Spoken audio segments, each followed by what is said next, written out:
Steveo, Yo, Big Q, what up? What up, Kev? Hey man, not too much. It is Wednesday, hump day. Time to turn the page on the Chicago Bears week. We are over and done with all the coaching situation, all the Kevin Warrens and Ryan Poles. It's time to focus on the San Francisco 49ers. We got Blackhawks playing a game tonight, and we also hear what Angel Reese believes is her top five in her GOAT, so top five WNBA players, and who is the GOAT of the NBA. We're going to get into all of that plus more right after the intro.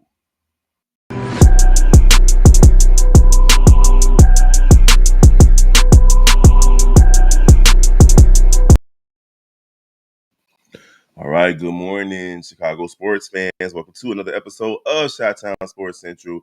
We are the voice of the fans. It's your boy Steveo Speaks, Q, and your boy Big Kev. We all in the building. Hey, we're going to get right into it. It's time for the Chicago Bears to turn the page, man. Let's turn the page. Let's get focused. Let's get focused on this week. We got an opponent in front of us going out west to Candlestick. I still call it Candlestick Park, where they're taking on the San Francisco 49ers. And if you're talking about a team that's hobbled, I mean, hey, if it's a team that's hobbled, it's these guys, and the Bears they should be able to end their losing streak versus these guys. Thomas Brown's first game at head coach.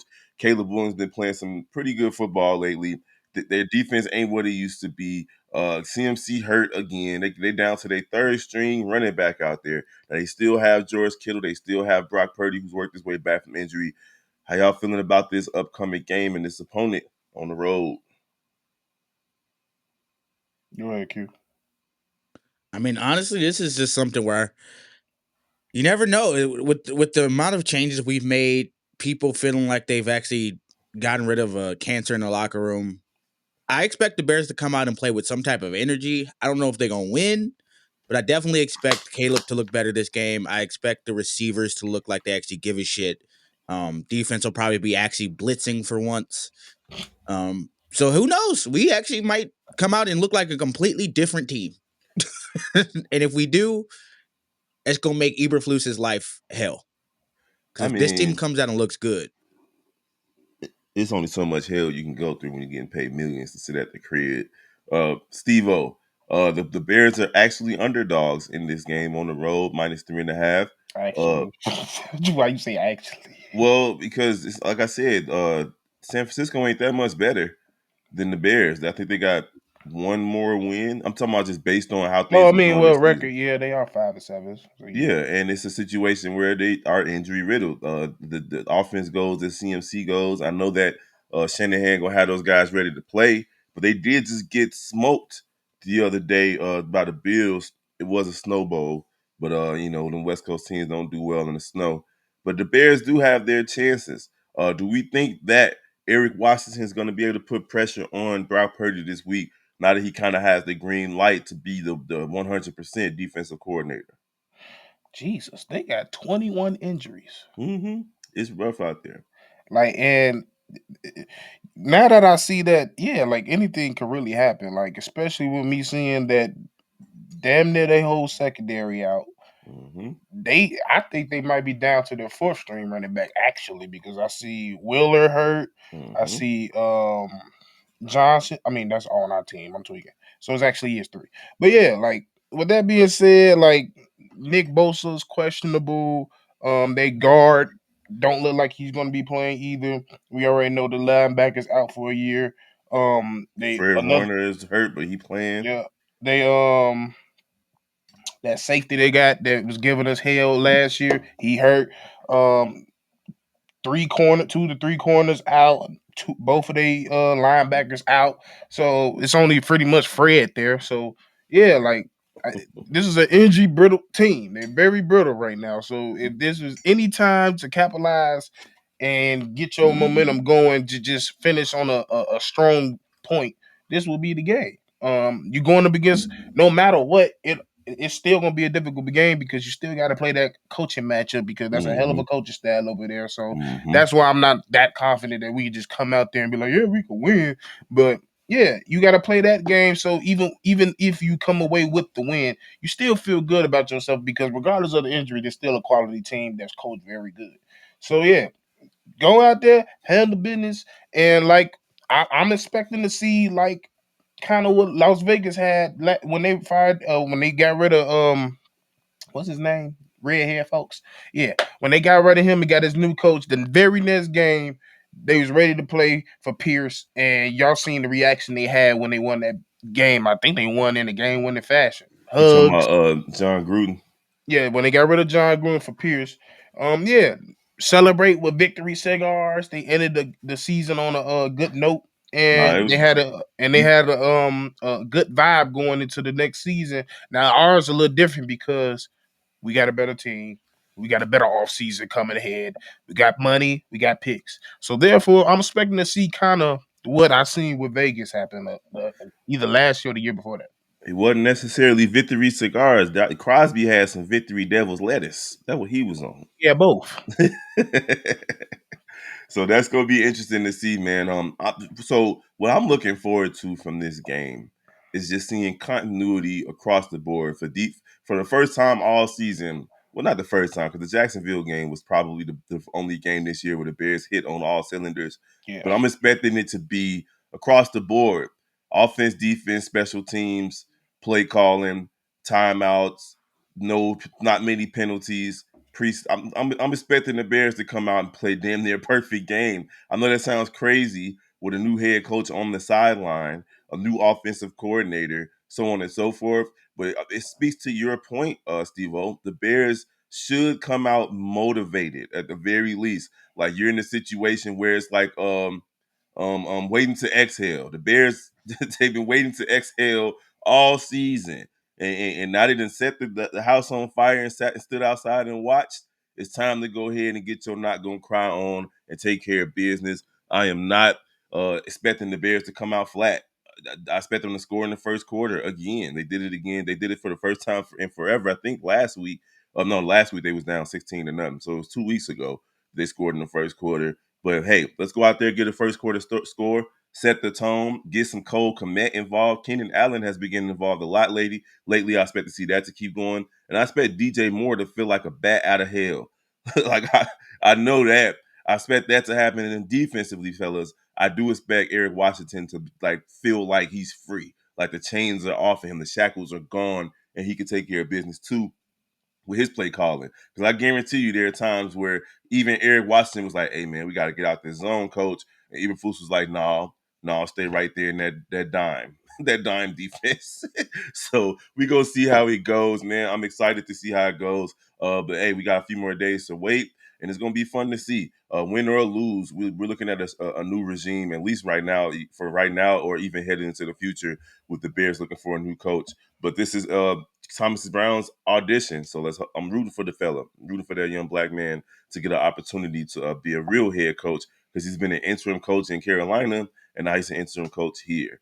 Moving. Oh yeah. So if you want to hear anything else about the Chicago Bears, head on over to Chicago Bears Central, where Hayes, Bobby, and C Dub are holding it down over there. No news for the Chicago Bulls. They don't play, so they got a back to back tomorrow and Friday. So and then they'll have one more game on Sunday before they take a long break for the in season tournament. So they got an opportunity to inch closer to 500, but they have pattern behavior this season, fellas. 1 win, 1 loss, 1 win, 2 losses, 1 win, 1 loss. They haven't gone on a real losing streak yet. Not really, and no real winning streaks yet. So we're gonna see how they can do over these next 3 games before their break. But if you guys do want to hear about the Chicago Bulls, head on over to Chicago Bulls Central, where Hayes definitely gonna have some daily I don't know content for you how the guys. fuck Hayes still doing that shit. Listen, it's crazy. And then of course you got the Shy Bulls podcast as well with C Dub and Bobby. Maybe they're gonna talk about Monsters Buzelis who had a breakout game.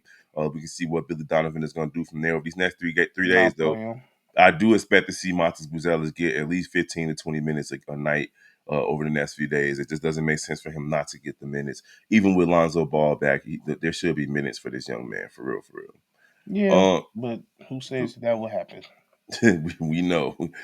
We definitely know. Chicago Blackhawks got a game tonight versus the Boston Bruins. It's going to be a tough one, but the Blackhawks are at the crib so they do have an opportunity to come out with a win there. They do play inspired hockey at the crib, so we'll see how it goes. Head on over to Chicago Blackhawk Central for any news and updates there. We'll get into not Candace, to Angel Reese's top 5 WNBA. I'm gonna send that to y'all. I don't think I sent it to y'all real quick. Uh, and then we'll talk about the Chicago Cubs and Chicago White Sox because there's news from both teams there that we'll discuss briefly before we get up Really? out of here. Yeah. So yeah, I just sent you guys the Angel Reese article where she discusses her top 5 greatest WNBA players and her NBA GOAT. All right. So y'all ready? And it's not bad. No specific order. Cheryl Swoops, not a bad choice there. We know Swoops was a dog. Lisa Leslie, we already know what she brought to the WNBA. She barely even played in the WNBA, but she is a women's basketball legend. Um, Candace Parker, of course, Chicago GOAT. Sylvia Fowles was one of the ones that surprised me on this list. And then Simone Augustus. All right, Steve-O, what you think of that list? It's a good list. And I think a lot of people gonna look at it sideways, but you gotta realize who's saying it is Angel. She a big I girl. think I think the last two is probably one most people don't everybody don't know about because they're not like some of the top names in Mm-hmm. history when it comes to it. But in WNBA history, for people that know, they know who they are. But and it shocked me to see Lisa or Simone because it's LSU ties. They both went to LSU, and she met when she was a child. She met Simone, so and she's kind of followed her and been a mentor up until that, and even as a youngster, Sylvia as well. And they all kind of fall under the power forward center kind of thing, except Simone. So yeah, like it's people she modeled her game after. It's kind of built like, and it's people that she wants to be like.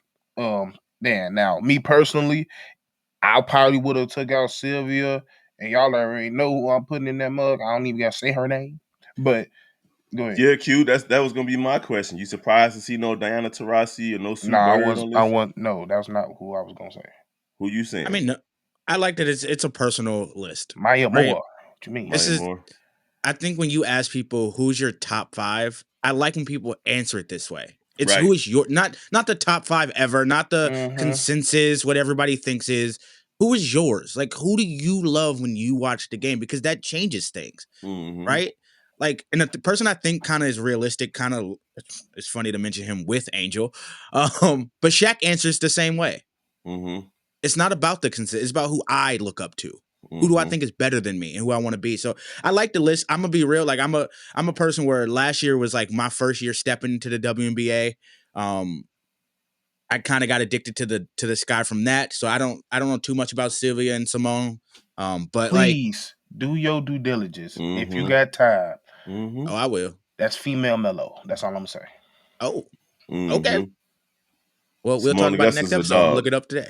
Sylvia Fowles Well, is a was a that's she. one of my favorite. It was her and Maya that got me into the W. Oh, Mm-hmm.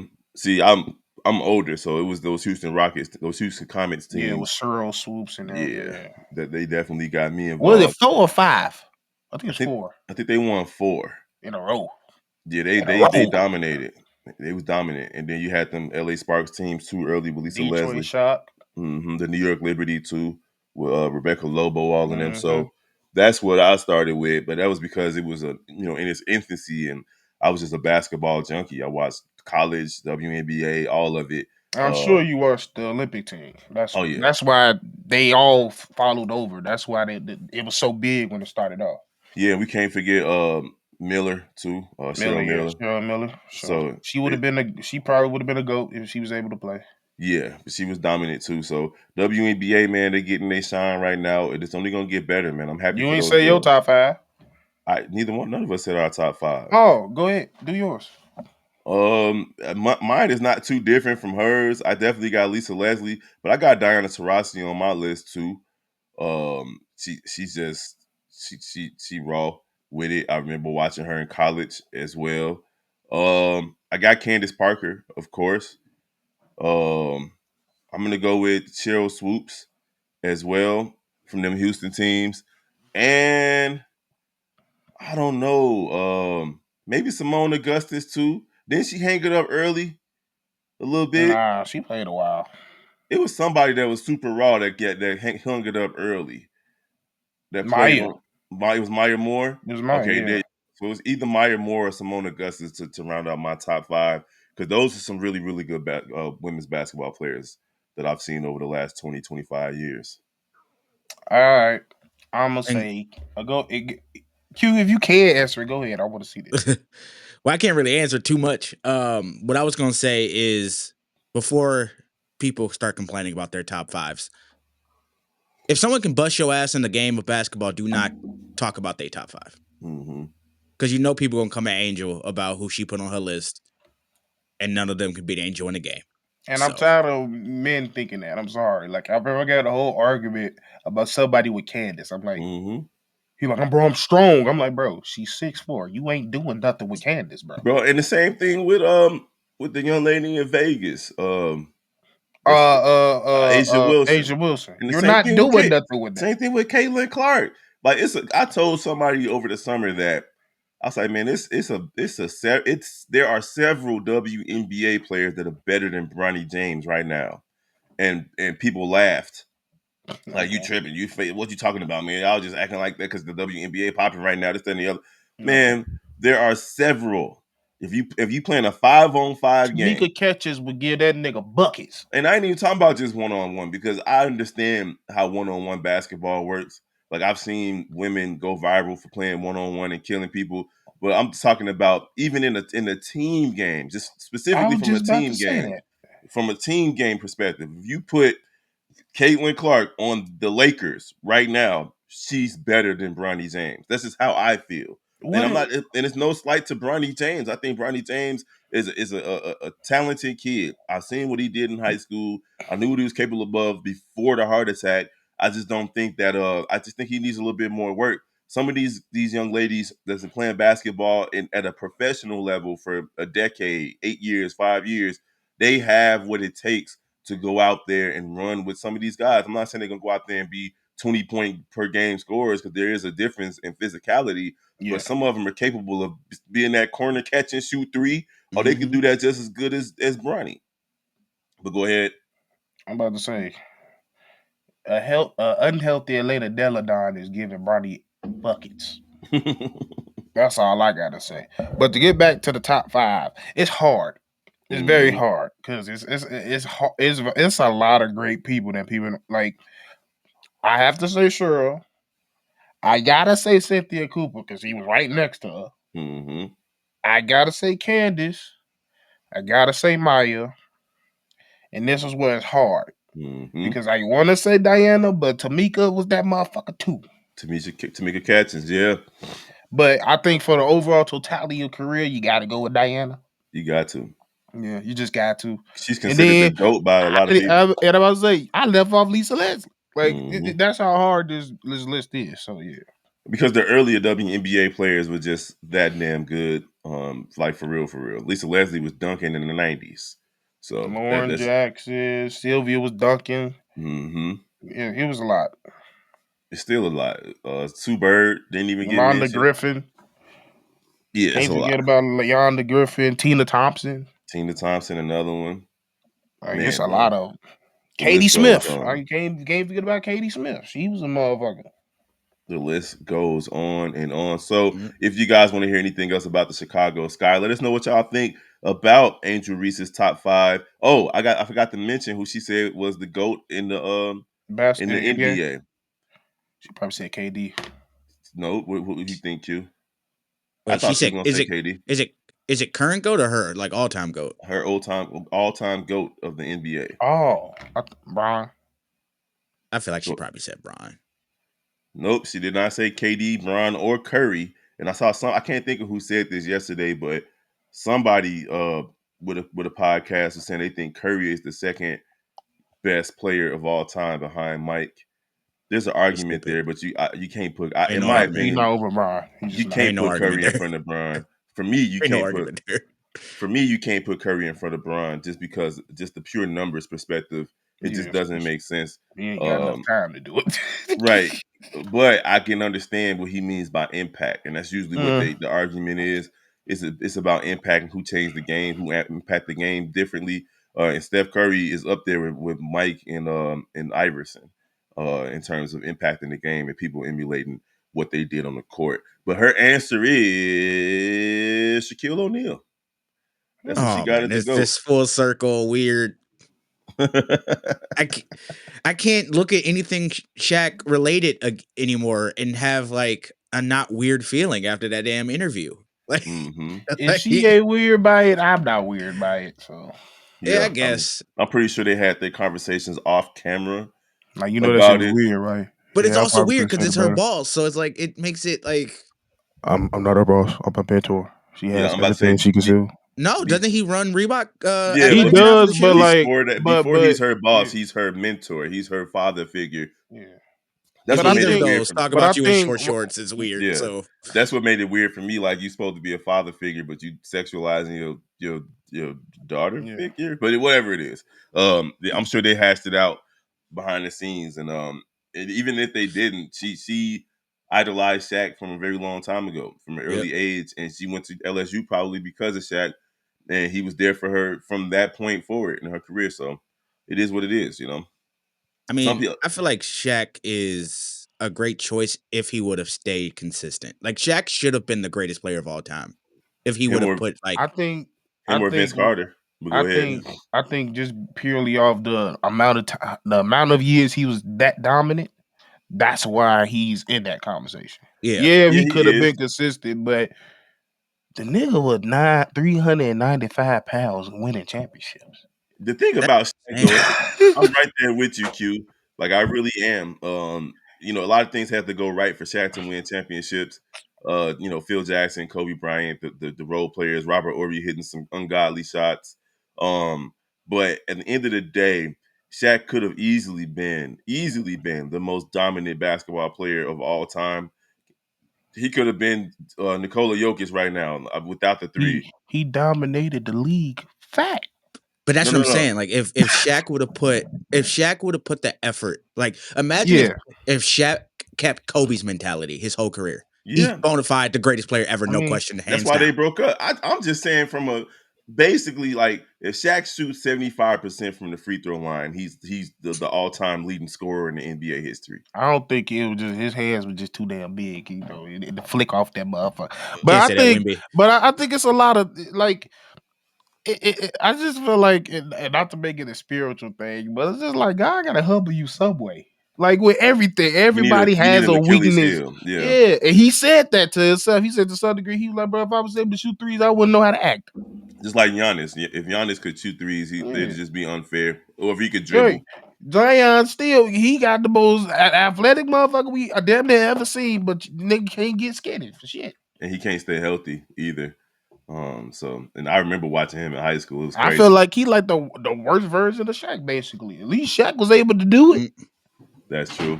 But if you guys want to hear anything else about the Chicago Sky, head on over to Chicago Sky Central, where Steve-O and Hayes hold it down. I got that older uncle syndrome. Where I just toss out everybody's name before I get the right one. Hey, Uh, CJ, uh, Donnie. Come here. Go get that remote. All right, so now we're gonna talk about the Chicago Cubs and the Chicago White Sox.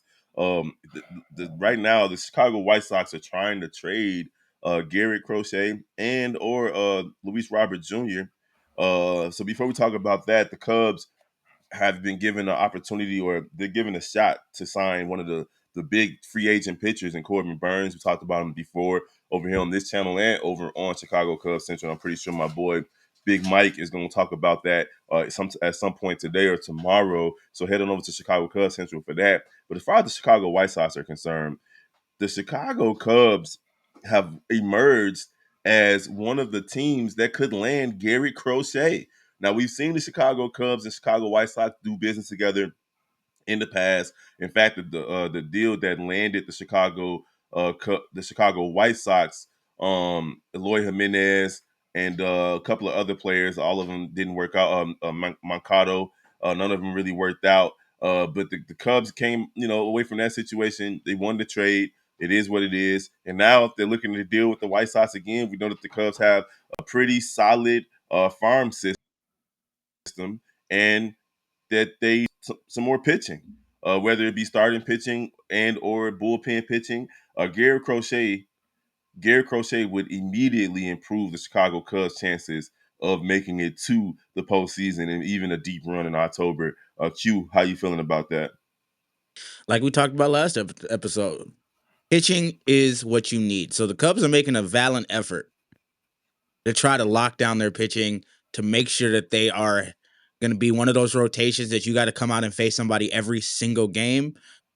And I mean, I'm happy. It is, like I said, I can't get too high. It's Chicago. They'll find a way to piss me off throughout the season of any team. But I like that they're actually making moves. They're one of the one teams in this city that actually look like they're trying to do something. They're making the right decisions. I guess you can throw the Bears in there too now because they're starting to turn it around a little bit with their decisions.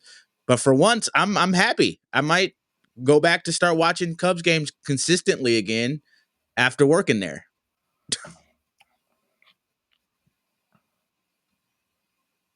I know, I know Steve. you It's don't like okay. the Cubs, Steve-O, but as far as the White Sox are concerned, how you feeling about? I'll just use this one this time. About this situation where the Cubs and the White Sox are starting to maybe do a deal with each other to unload Garrett Crochet because nobody's taking him yet. What's this? Why you point to your face like That's my reaction. that? Like you didn't drafted this mother. Like you just that's how you know you just a fucking failure. You giving away people you drafted. I mean, Like it's not that they giving him away. he ain't Let's be finna frank. get shit back from this. That's gonna be Now, Luis Robert Jr. is one thing because we've actually seen yeah. him produce. Garrett Crochet, he has this one past season, but prior to that, it was Tommy John surgery, injuries, so on and so forth. He finally put together a whole season, and And that's my point. he's trying to leverage that into a long term contract. Whereas the Chicago White Sox are clearly rebuilding, and I think they should build around Garrett Crochet and Luis Robert Jr. Me personally, but you already know from a business perspective, they need to get back as much as we can to get some prospects and build around them for a team that's not going to be good for the next 2 or 3 seasons. But I think that's my thing. It's like the like it is one thing if he never had this season and then you just okay. Most people don't have an all-star season after having Tommy Johns. Most people done. Mm-hmm. So the fact that he was able to have this season, one on the negate the contract side or the trading side, they're gonna bring up that he's an injury risk. So it just makes more sense for you to keep him based on what he just did. And like you said, you probably not gonna get what you think you're gonna get because he just recently had Tommy John. Like I don't think the season he just had outweighs the Tommy John. Now, in our favor, it's more of it's less risky for us because, like I said, we're invested in him. He'd had the Tommy John. Now he's playing better. Let's see if he continue to do so. But and then with the Luis Robert, like, yeah, you still should build around him. But at some point, he gonna be like, get me the hell up out of here anyway. So He might be saying it now. yeah, The reality is all his homies gone. All my friends are that. he made that edge. I mean, So it's one of those things, man. So yeah, if you want to hear anything else about the Chicago Cubs, head on Chicago Cubs Central. Come on over to Chicago White Sox Central, where I'll do a little bit more in-depth analysis about these possible trades because it's pretty much all you can talk about with the White Sox right now. The winter meetings are around the corner, so these deals, if a deal is going to get done, is going to happen over the next 2 weeks or so before Christmas. We're gonna hear some big news about the Chicago White Sox. All right, y'all, we done made it to the end of the episode. Y'all already know what it is. Like, comment, share. Y'all don't like to comment. Y'all just like to lurk. I'm just assuming that it's a bunch of Q's ex-girlfriends just checking to see if he's still, active in life and so on and so forth. Making sure that he doing what he's supposed to do in life. You painted out exactly how they thought you would, Q. They still rooting for you, my guy. All that child support. It's just making sure I'm working. he has an extra job on the side. I want more. every episode is like, are they enough? Are they making enough money a month for me to take? YouTube ain't what it used to be. They be like, here go 13 cents. On me. Good job. But if y'all want to follow any of our pages, go ahead and type in your favorite Chicago sports team and put the word Central behind it. And there you go. You in there. Don't forget, tomorrow night, Shy Bulls podcast will be live. Chicago Bulls Central will be live with halftime and post-game episodes. And the Shy Bulls podcast will be live calling the Bulls versus the San Antonio Spurs. You got Victor Wembanyama in the building. So it's going to be a fun one, man. We're going to see if the Bulls can put together a little win streak before they go on their in-season tournament break. Of course, Sunday, Chicago Bears Central is where the game will be. It's a long day Sunday. We got Bulls and Bears on Sunday. So we're going to see how it go. I think they play at the same time, too. So it's going to be interesting. But all right, y'all. We're going to holler at y'all next time. Peace.